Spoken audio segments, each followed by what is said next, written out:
Dukomeje kukwifuriza ibihe byiza mukunzi wa Minembwe TV. Uyu ni umwanya makuru, mbere yaho reka tubanze kubwire zimwe mu ngingo z'ingenzi ziyagize. Turahera muri RDC, imigwano yongeye kubura Nyabibwe yafashwe. M23 yashizeho abayobozi basha, RDC yahagaritse imbuga nkoranyambaga. Turaza kubwira kandi mu mahanga ko Perezida Trump yavuze ko Amerika igiye kwigarurira Gaza. Ikaze n'amakuru mwateguriwe kandi mugiye kugezwaho na Nkunda Yohana Duseri. Iyi ni Minembwe TV. Mukanya gato. Imigwano yongeye kubura Nyabibwe yafashwe. Nyuma y'umunsi umwe umutwe wa M23 utangaje agahenge, imigwano yongeye kubura kuri uyu wa gatatu muri Kivu y'Amajepfo muri teritwari ya Karehe. Ibiro ntaramakuru leta zivuga ko amasoko yabyo atandukanye yavyemereye ko agace ka Nyabibwe kari ku birometero 70 uvuye ku muhanda mukuru uva i Bukavu ugana i Goma kafashwe na M23. Muri iyi migwano leta isubiramo Patrick Muyaya, umuvugizi wa leta ya Kongo, avuga ko inyeshyamba za M23 arizo zarenze ku gahenge zatangaje ubwazo zigatera ibirindiro by'ingabo za leta. Uruhande rwa M23 ntaco ruravuga kuri ibi bivuzwe na Patrick Muyaya, umuvugizi wa guverinoma. Reka amakuru yacu tuve ibukavu twerekeza gato igoma. Umujyanama Sultani Makenga yagizwe guverineri w'intara Kivu y'Amajyaruguru. Ihuriro Alliance Fleuve Congo AFC rifite umutwe wa M23 ryashizeho guverineri w'intara Kivu y'Amajyaruguru hamwe n'abamwungirije mu gace k'iyintara bagenzura. Itangazo rya Colonel Nanga, umukuru wa AFC, rivuga ko Bahati Musanga Joseph ari wagizwe guverineri w'iyintara. M23 ishizeho umutegetsi musha nyuma y'icumweru kimwe ifashe umujyi wa Goma, umurwa mukuru w'intara Kivu y'Amajyaruguru. Igice kinini cya teritwari ya Warikari, ya Rubero na teritwari ya Beni kikigenzurwa n'uruhande rwa leta. Leta ya Kinshasa ntaco iratangaza kuri ibi byakozwe na M23 mu gihe iherutse gushiraho umuguverineri musha w'intara Kivu y'Amajyaruguru, General Major Somo Kankule, ubu ukorera mu mujyi wa Beni, wavuze ko agomba gufata Goma ahari ibiro bikuru bya guverineri.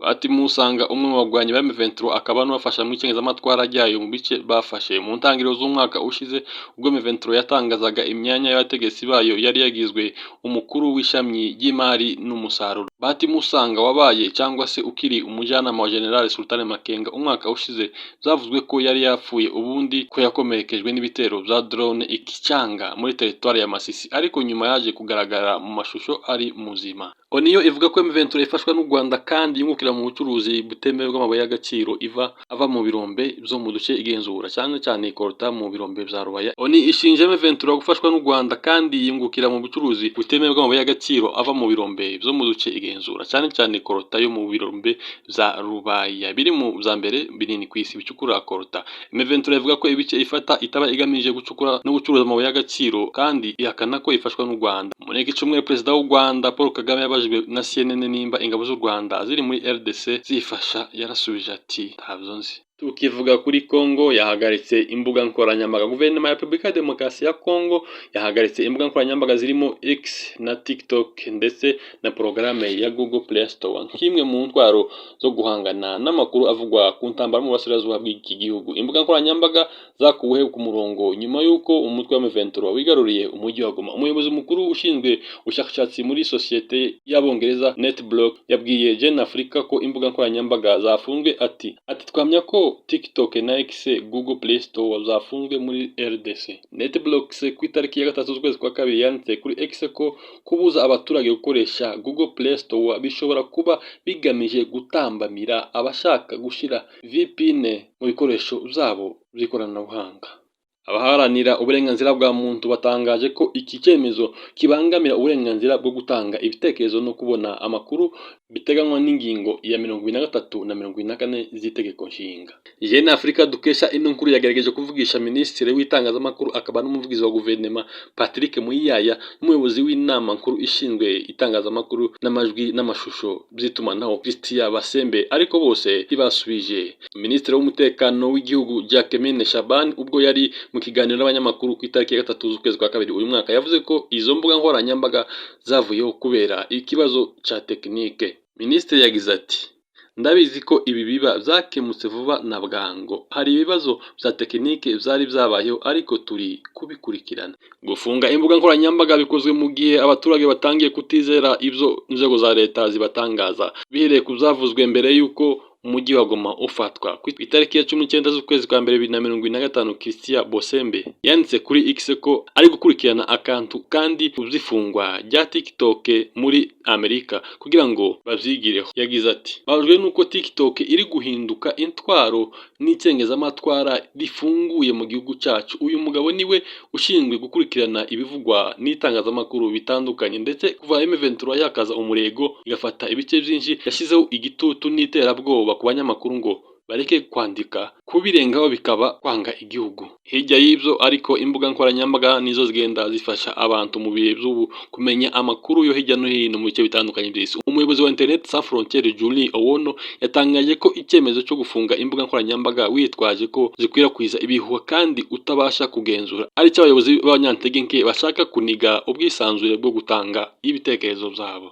Yagize ati iyi ni impamvu y'abayobozi bashishikajwe no kuniga uburenganzira bwo gutanga ibitekerezo binyuze mu mbuga nkoranyambaga. Yego haba amakuru y'ibihuha ariko iyo si impamvu yo gukumira ibitekerezo bivuye kuri X na TikTok. Abanyekongo basaba ko imbuga nkoranyambaga zifungurwa bagakomeza gukurikirana amakuru. Abasesenguzi basanga ibyiza ari ugukorera mu mucyo kuruta uko wakwifungirana ugakorera mu ibanga.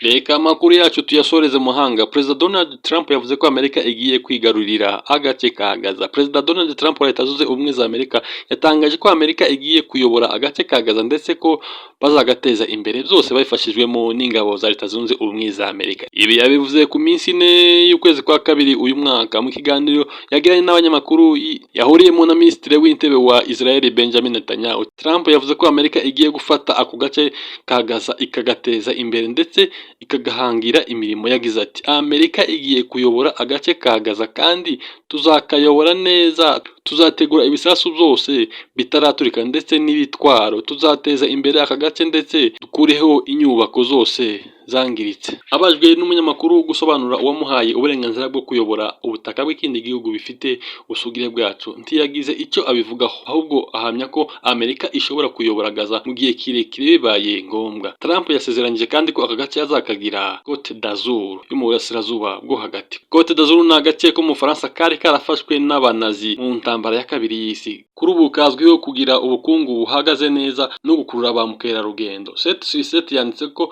Netanyahu yavuze ko uyu mugambi wa Donald Trump ushobora guhindura amateka. Avuga ko igitekerezo cya Trump ari inzira y'ahazaza ha Gaza. Yagize ati nkunda Israel, nzajaho ndetse nzaja muri Gaza no muri Saudi Arabia n'ibindi bihugu byinshi zo mu burengerazuba bwo hagati. Nkunda Yohana Dusera, Minembwe TV.